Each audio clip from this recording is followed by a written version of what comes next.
All right. Pleasant good morning to all viewers. All right. Today we basically want to be touching on staying well, building a strong immune system. All right. So as we go through this program today, you'll be able to understand, and at the end of it, I'll give you a particular little treatment that you can actually do at home for yourself. Those of you that are having trouble with your immune system. Now, this live, you'll be able to send questions. I'll be able to answer questions as well. So feel free to send those questions now as we go along. Now, talking about the immune system, building of the immune system. Of course, the immune system, it's very, very important. It's there to basically help to protect you. And in protecting you, you're talking about from different viruses that may come in, different types of bacterial infection that may affect a person. The immune system also plays a role in things like many of the different diseases that you'll talk about on a day-to-day basis. For example, things like autoimmune diseases. So you'll hear a person talk about like rheumatoid arthritis, things like lupus, psoriasis. All that's actually part of the immune related diseases itself. Okay, now there are ways that you can actually overcome these particular issues, but we're just going to be touching on the immune system, building it, and how to prevent the issue in the first place. Now, if you look at this nice, lovely picture here, it will show you some of the different components that you could actually use for the immune system. For example, things like apples, almonds, they actually are packed with nutrients to help. We also have cinnamon sticks. We have basically saffron or turmeric. Um, there's also black seed as well too, which works excellent for the immune system. So share this live so that person will be able to join on, and you know that they will be able to get some much information. Right. Good morning to those that are now joining us. We're talking about the immune system and how we're going to overcome some of these immune related complications. Okay. So we're going to continue now. Staying well. All right. What makes you sick? All right, so we're gonna be going into what makes you sick. So just to get a little idea again, bacteria, viruses, of course, they're usually blamed for bringing on things like nasty colds, fevers, fatigue, or many other serious conditions that may be happening within the human body, or many other serious infections. There are, of course, other life forms that can infect you as well, such as things like parasites, fungi. There's also non-living things like chemical toxins, right, which is all around us at the moment. Any microorganism that causes an infection is what you call a pathogen, right? So a pathogen is something that can be related to disease itself. So how the immune system works. All right, so I'm just going to go through just the slides quickly so that you get a little idea. Well, not this slide, the PowerPoint, but not the PowerPoint. Right, go through it quickly so you get an idea of what is going on. Now, the immune system starts off with a defense. The defense basically starts with your skin. All right, so this is like your first line of defense. So in order for anything to come into the human body, it has to pass through the skin firstly. If you look at the picture here, you'll get a little idea of what is taking place. All right, let me just, okay, all right. So you look, okay, this thing is moving too fast. Let me just lower that. Good, nice. All right, so you'll see basically the invaders here. All right, they're actually trying to get through the skin, trying to get over the skin. This little one here is have his little hook, and he has basically this one has like a blade, and the other one is just climbing there. So these are basically represented as the invaders, and they are coming to basically work on shutting down the body. and trying to get in through the first line of defense, which is the skin. Now, the skin is actually a vast expand organ that is actually there to protect you. Now, the skin will contain bacteria, right? Good bacteria. So every time you put something on your skin, if it's not a healthy thing that you put on your skin, it can have an effect on breaking down or getting rid of the bacteria that may protect you on a day-to-day basis. All right, let me just share our numbers. Right, so persons who would like to actually contact the clinic, you can get us on the 493-9196 number. But as we go through, you will see here the invaders trying to enter. And then, of course, we have the another defense that is actually waiting in place in case of anything. Now, of course, you have your immune system that remembers everything that comes in to the human body. All right. So you'll have your white blood cell, which is represented here. And he's basically telling that bacteria here, you know, I remember you. You came in before you broke down the barrier and you had the chance of coming in. Now, how does that barrier breaks down? How does the skin break down? And then the invaders tend to come in. From the time you, number one, if it is that your skin is not cleaned properly, then bacteria stay on the skin. What they are doing, they are actually breaking down the bacteria, the barrier slowly.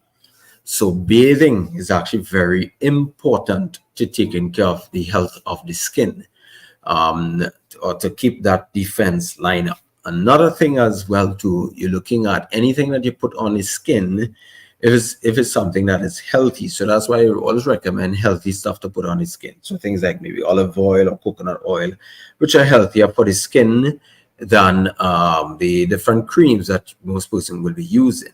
Now, if it's once in a while, you know, it's not really going to cause too much of problems. But from the time a person's using this things like creams consistently, or perfume on the skin, or let's say cologne on the skin consistently, it starts to break down the barrier slowly.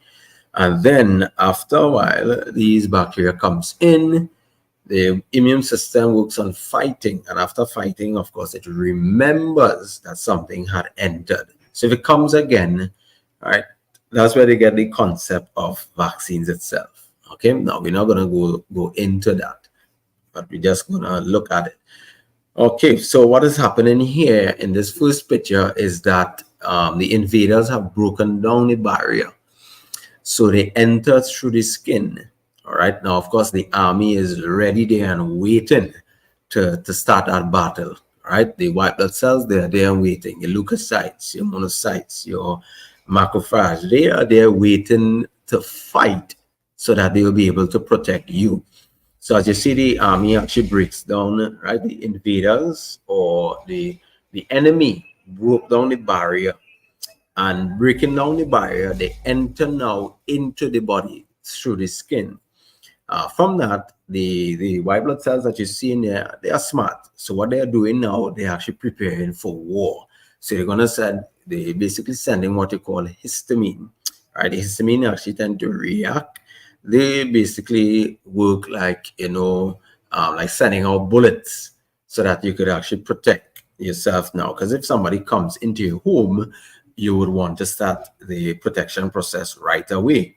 And this is what white blood cells actually do, right, on a day-to-day basis. They are there just waiting in case of anything that may enter into the human system. All right, so they fire. The war is going on. You know, some of them may die in the war, but if you notice, after sending out the histamine, after sending out the warriors, right, sometimes some of those warriors actually die in battle. In any battle that you'll see, you know, warriors will die. But as you look at as what taken place carefully here, the barrier was broken down, the war started, and you know, the white blood cell were able to defeat the enemy. And here comes the macrophage now, a type of white blood cell that will actually clean up the mess. All right, clean up the mess. The white blood cells cleaning up the mess now so that it can get that person back on track. Now, how does that happen in the human body? Right? You will have symptoms of colds, cough, or feeling to vomit at certain timing. All of those are the immune response. From the time you build up a mucus, as mucus starts to build, mucus basically forms like a wall around bacteria or viruses. And as you get it out through either from spitting off from colds or vomiting, or, sometimes person may end up with a little diarrhea. And that is how the immune system will respond to different viruses or bacteria that may come in. Now, the immune system is actually made up of different components. You're looking at the thymus gland, the lymph nodes itself, the bone marrow, the spleen. Okay, so that's what the immune system is basically made up of. And as we go further down, of course, the lymph vessel itself. Now, there's a lot of persons that generally develop things like cancer, and you'll hear them talk about the lymph nodes. They sometimes even remove the lymph node. Now, by removing, you're basically kind of breaking down the defense system a bit there. Okay, now, of course, the body is going to compensate for what you're doing on a day-to-day basis. So how do we protect ourselves? How do we protect ourselves? Number one, we need to have a nutritious diet. Right now, if you look at the picture there, you'll see things like tomatoes, you'll see cherries, you'll see basically things like avocados, you'll see sweet peppers, you'll see kiwi, which is actually has high levels of vitamin C. You need antioxidants so that the body will be able to protect itself. So antioxidant does stimulation. So it stimulates the immune system. It stimulates the immune system to respond against the invaders. So let's look back at the invaders again. All right. So just for persons who are now joining onto the program, we had the first line of defense, which was the skin. You have the invaders on top of the wall that is trying to get in. Now, of course, the invaders broke down the wall, they get in, and then the white blood cells come into action now. Your army comes into action now, and they are there defending you. So they send out things like histamines, all the other white blood cells will rush out into the area, and the war begins. As the war begins, some of them may die within the war, white blood cells. And then you're also looking at the invaders will be totally destroyed. Now, when the invaders, you have the persons that will come and sweep up everything that will mop up after the war has finished. Okay, and that's responsible by different types of white blood cells. How do we prevent our bodies from becoming that way, or from the invaders destroying us? Because invaders will always try to come in. Okay, we live in a world that's full of bacteria, parasites. We live in a world that's full of germs. So our bodies are generally accustomed to these type of things coming in, right? So that's why I showed you the picture before, where the white blood cell were able to recognize his enemy, all right? And as he recognized his enemy, he was able to defeat that enemy. If you notice the picture here, it says, "Hey, I remember you." So you always remember the invaders as they come in on a day-to-day basis. And that's what your immune system, the immune system basically keeps you alive. Now, when the immune system is not keeping you alive, sometimes if it starts to attack you, that's what you call autoimmune conditions. All right, that's where the immune system is fighting against more or less the tissues, or let's say breaking down the tissues within the body. So you want to eat a highly nutritious diet as possible as you can. One treatment that I was actually recommend, a home treatment a person can use, is what you call a hot foot bath. But before we get into that, there's turmeric, there's ginger, there's garlic, there's things like onions. Onions actually play a great role in helping the lungs so that you'll be able to get rid of mucus. Now, at the clinic, we normally recommend what we call super tonic. We use Colostrum, which works excellent to help a person to build their immune system, especially for kids. It works excellent to help them to build their immune system. We also use, of course, black seed oil, which works really good. Zinc plays a very important part in strengthening the immune system. We also have persons which will use basically things like vitamin C, vitamin D3. If you notice, most of the time a person get a fever, cold, or cough, they might want to rush out into the sunlight.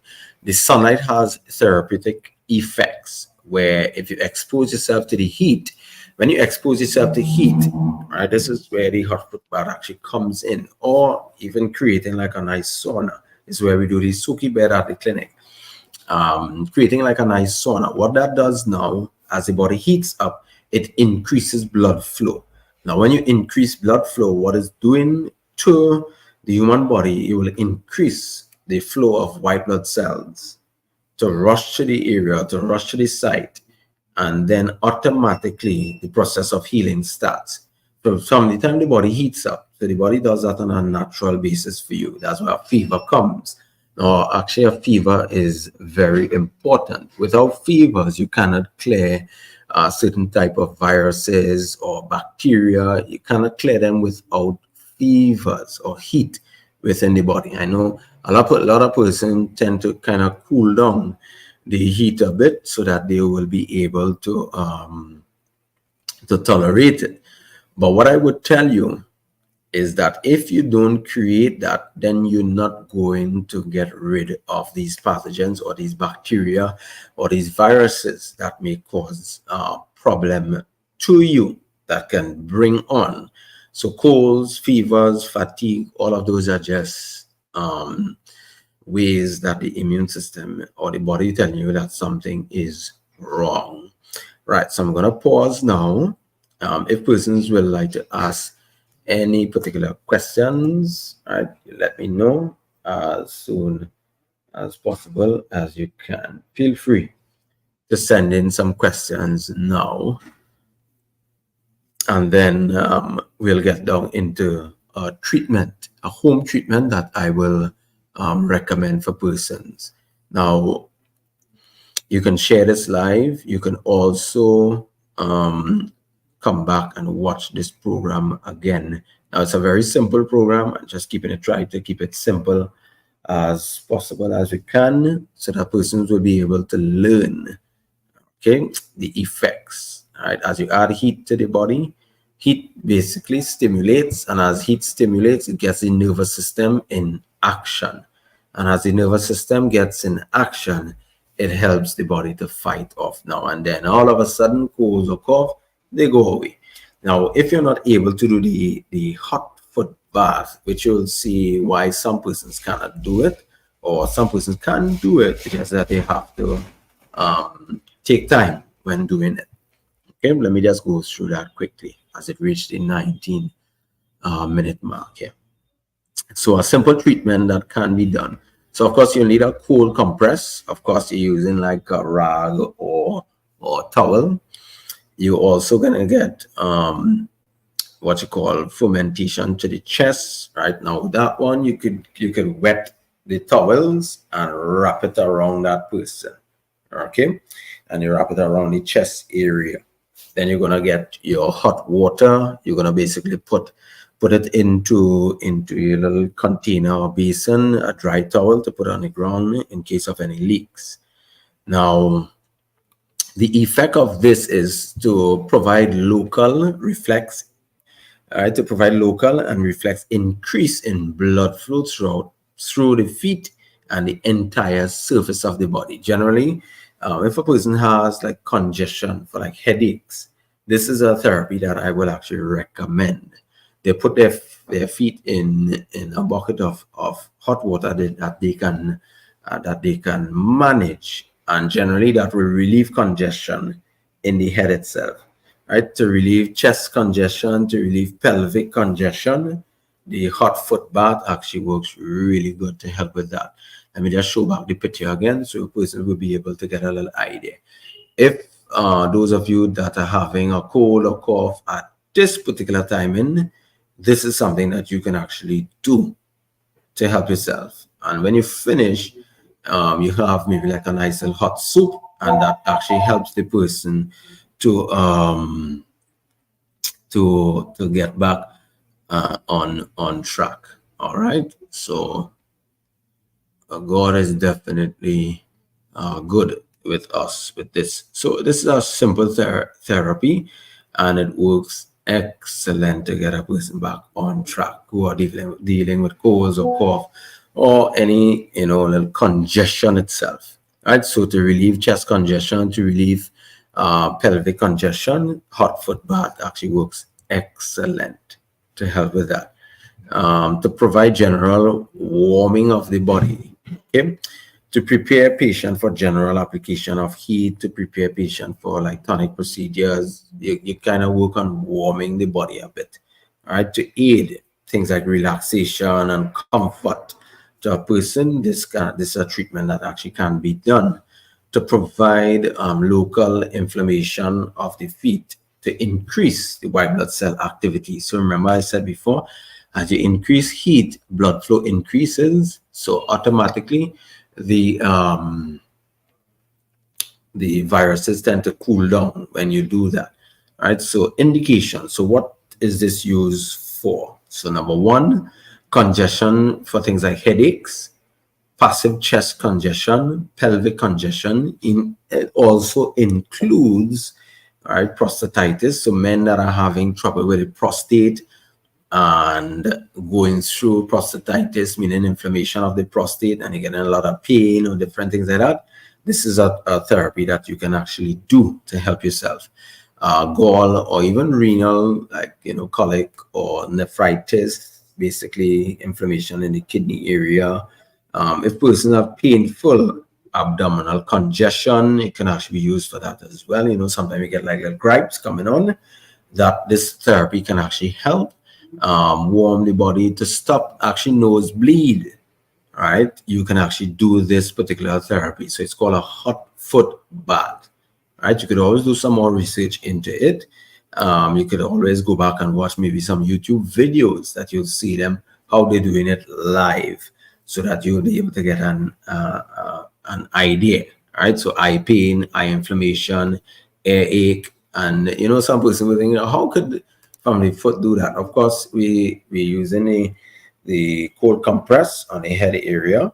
We also using the fomentations on the chest area itself. So all of that is to really reduce congestion in the body. So for common cold, for things like sore throat, all of that is actually used as well. So it's a very, very good therapy to help persons to overcome fevers that they may be having now contraindications or cautions. Obstructive circulatory disturbances. Some person may have either blood clots. Right, I will put cautionary measures to these type of person. Blood clot to the leg itself, I put cautionary measures. Persons that are diabetic, that is not controlling their blood sugar levels properly, this particular treatment you have to be careful. Peripheral vascular disease, that's so especially persons who have venous ulcers, especially those that are open, or even if it's not open, we have to be careful in administering this particular treatment. So those who want to do it, you have to be very, very mindful of what to do, how to do it as well.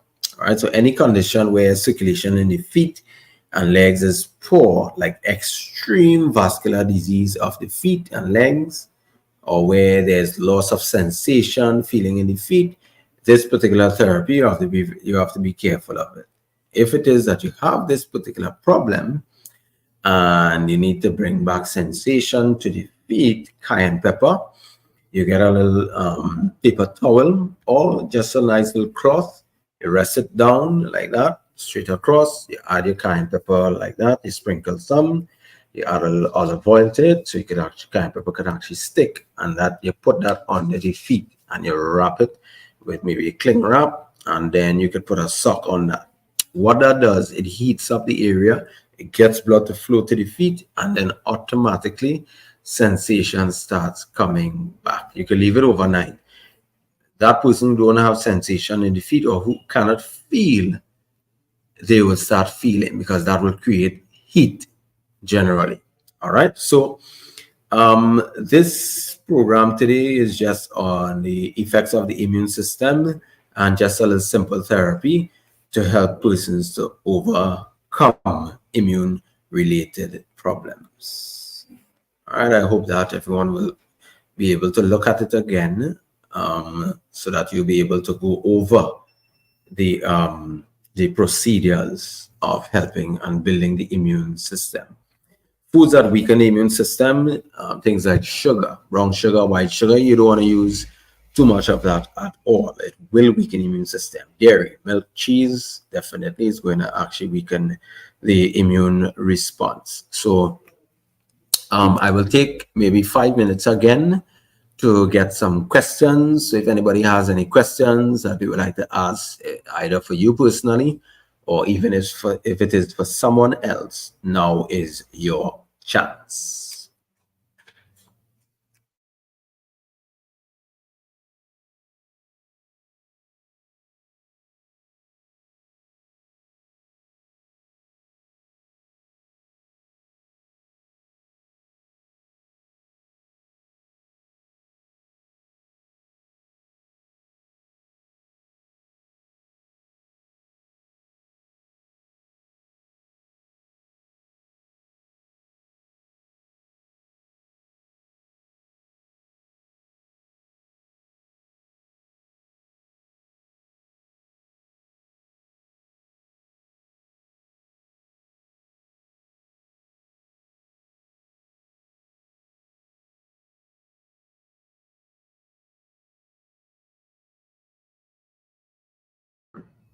Okay, right. So we have had a chance to look at the immune program. You will join me again tomorrow at 2:30 as we go into part 2 of digestive system and how to overcome digestive problems. All right. So God bless everyone. And I hope that all goes well today.